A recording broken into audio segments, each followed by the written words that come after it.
Hey everybody, it's CJ Fox. Today we're going to take a look at an old 90s Athearn C44-9W. I hope I said that correctly. Yep, GE General Electric C44-9W, because the W means wide cab. Anyhow, this particular model is of Chicago Northwestern, numbered 8627, which oddly enough, in real life, I could not find any photos of this engine in particular, according to the, let's see here, what website again? RailroadPicturesArchives.net. The closest that I could find is Chicago Northwestern 8626 and 8628. Could it be that nobody took a picture of 8627?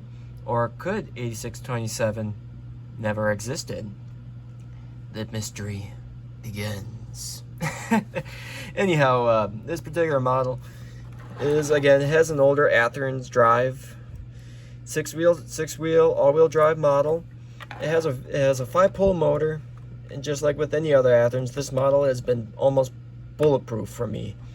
I've never had any issues other than I've been doing regular maintenance of cleaning the commutator, which I just did today, and I re-oiled the gearboxes when I first got this locomotive back in April, I think, or was it May? It was either April or May during the Titletown train show in Green Bay, Wisconsin, that I picked up this locomotive for the low price of $45, which is pretty cheap for an older Athearn's, and for what I got for what I got, it's actually very highly detailed. Let's bring it, and I bring it in closer. You can see closely. You can see the number, address plates, Chicago Northwestern on the front, right next to the door, the headlights. And you can see the steps are all nicely painted along with the rails. Even you can see right here, there's the tiny F, which stands for forward.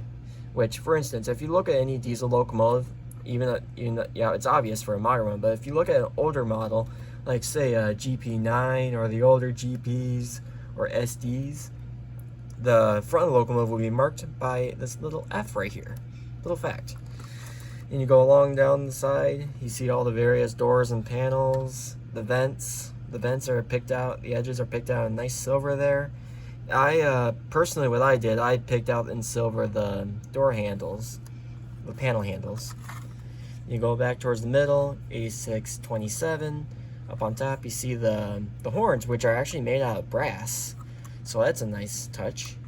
There's exhaust right here, and you got the radiator fans, which for General Electric is known for these particular fan design.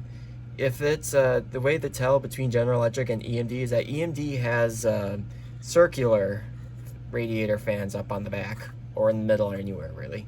But yeah, General Electric is known for this particular design, along with the flared underside of the radiators. Brake wheel right there. You come around the back. Oh, well, also besides that letter F I mentioned, you can see all along the side right here. If you can, I'm not sure if you can read that, but it's almost eligible that it says ownership subject to security, authentic. What does that even say? Agreement built with Interstate Commerce Commission. I don't know how I was able to read that, but somehow that little text right there is very eligible. So whoever had this model before me, I'm not sure if this is how it was from when Athearn's made this from the factory, or these are all separately applied decals. Even along the fan, you can see the individual warning labels. On the back, 8627. There's not a whole lot of detail around here. I'm sure there's add-on kits that you can add to create more detail. Trucks are fairly detailed, and of course that one broke because they're pretty fragile. Same things on the other side. Of course, the vents and door panels are a little bit different. And Chicago Northwestern and the General Electric logo is right there. So, how does this perform? Well, this particular model, it pulls very good. Despite being a DC engine, this can go on 18-inch curves. And I've really never had any issues. Anyhow, for the real-life counterpart that I mentioned with 8626 and 8628, with this model seemingly not existing, I could put a picture right here of 8626. and I'll cover a little bit of the stats about this particular engine. The General Electric C44-9W can make approximately 4,400 horsepower, but there are some governors that only limit it to 4,000 horsepower. And these engines were produced from 1993 all the way to 2004. And the sibling of 8627, well, I'll refer to 8626 for if this existed, this would have been built in early 1994 or late 1993. Based on the coding, which for Chicago Northwestern, they had these locomotives numbered from 8601 all the way to 8730 with 130 total units made for Chicago Northwestern.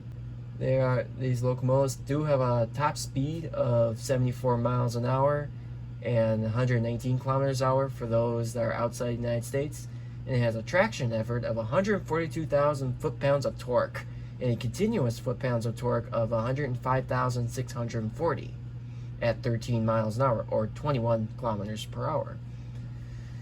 So yeah, that's a little bit of information about the General Electric's Dash 9. So let's go over to the track and see how well this particular model performs. Alright, I got it up here on the track, and currently I have it hooked up to my Bachmann controller. So let's currently see how it's performing. Let's see if this is forward. If this is forward, this thing performs the crawl test very well. Moves very good. Now let's see how it goes backwards. Also crawls along very, very well. Now, these older Athearns, you can convert these to DCC.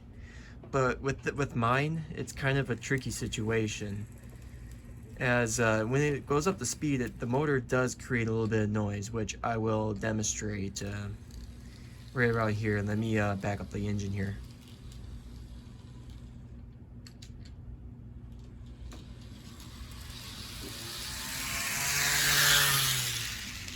Yeah, that's the noise that it makes when it goes pretty fast.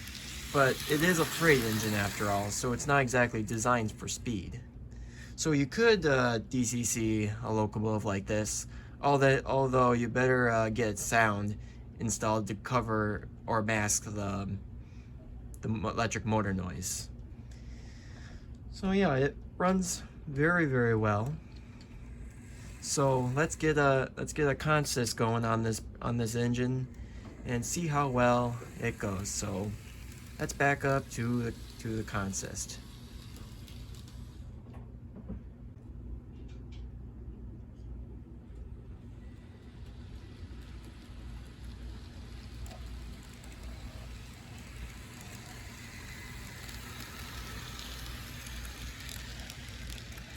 As you can well see, this locomotive does have excellent pulling power. It can pull a lot more than what you see currently on the screen. And overall, it's a gorgeous locomotive. It runs absolutely fantastic. Let me speed up around here so you can see it once more. You can see in the background there. Now I'll showcase its crawling abilities. So yeah, it can totally crawl, and also I do mention the headlight does in fact work. It's one of those old incandescent bulbs, so if I were to convert this to DCC, I will have to upgrade to a LED bulb. Otherwise, similar to what happened to another locomotive of mine, which I will make a review video of, that I did convert to DCC, but it had an incandescent bulb, and unfortunately the bulb burnt out.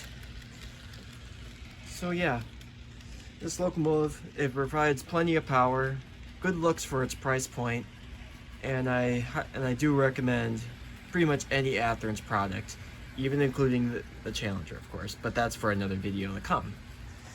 So this has been CJ Fox, and I hope you see you guys in the next video. So what I can say right now is bye bye.